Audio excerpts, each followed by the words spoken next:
ವೀಕ್ಷಕರೇ, ಆರೋಗ್ಯ ಸಿರಿ ಯೂಟ್ಯೂಬ್ ಚಾನಲ್ಗೆ ನಿಮಗೆಲ್ಲರಿಗೂ ಸ್ವಾಗತ ಸುಸ್ವಾಗತ.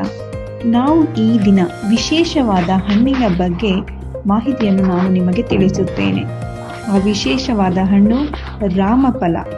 ರಾಮಫಲದಿಂದ ಆಗುವ ಉಪಯೋಗಗಳನ್ನು ನಾನು ನಿಮಗೆ ತಿಳಿಸುತ್ತೇನೆ. ರಾಮಫಲದ ಹಣ್ಣಿನಲ್ಲಿ ಅತಿಯಾದ ಕ್ಯಾಲ್ಸಿಯಂ, ಆಂಟಿ ಆಕ್ಸಿಡೆಂಟ್ ಹಾಗೂ ರೋಗ ನಿರೋಧಕ ಶಕ್ತಿಗಳು ಹೇರಳವಾಗಿ ಸಿಗುತ್ತದೆ. ರಾಮಫಲವನ್ನು ನಿಯಮಿತವಾಗಿ ಸೇವಿಸುವುದರಿಂದ ಮಧುಮೇಹವನ್ನು ನಿಯಂತ್ರಿಸಬಹುದು. ರಾಮಫಲದ ಸೇವನೆಯಿಂದ ನಮ್ಮ ಕೀಲುಗಳು, ಮೂಳೆಗಳು ಬಲಗೊಳ್ಳುತ್ತದೆ. ರಾಮಫಲದ ಹಣ್ಣಿನಿಂದ ನಮ್ಮ ಚರ್ಮಕ್ಕೆ ಒಳ್ಳೆ ಕಾಂತಿಯು ಬರುತ್ತದೆ ಹಾಗೂ ನಮ್ಮ ಕೂದಲ ಬೆಳವಣಿಗೆಗೆ ಇದು ತುಂಬಾ ಸಹಾಯಕವಾಗುತ್ತದೆ. ರಾಮಫಲದ ಸೇವನೆಯಿಂದ ಮಲಬದ್ಧತೆ ದೂರವಾಗುತ್ತದೆ.